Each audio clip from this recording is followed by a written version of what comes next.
ও এই দিকতে দেখ কত এরিয়া দেখা যাচ্ছে এদিক। এই সুন্দর একটা জায়গা। ঝালমুড়ি না, শরবতের দোকানে গরমের ভিতরে। ও এই দিকতে অস্থির একটা মাঠ ভিউ দেখা যাচ্ছে। ও আব্দুল্লাহ বললাম আয়, আসলে দেখেন কত সুন্দর একটা ভিউ।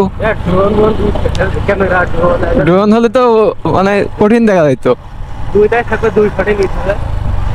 বুঝতে পারছি।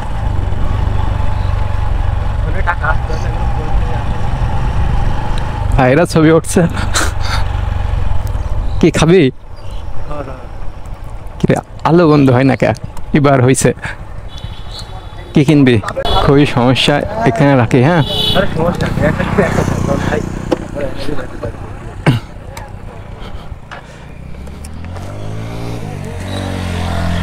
শরবত পাতি হবে।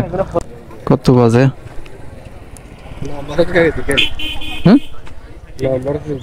ওরে আমার টাইমিং তো ঠিক করা হয়নি ফোনের।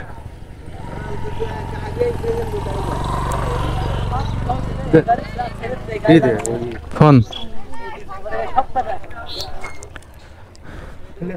ও অস্থির একটা ভিউ। খোলাই আছে দেখ। আব্দুল্লাহ আসলে খুব মজা হইতো, ও আসলো না।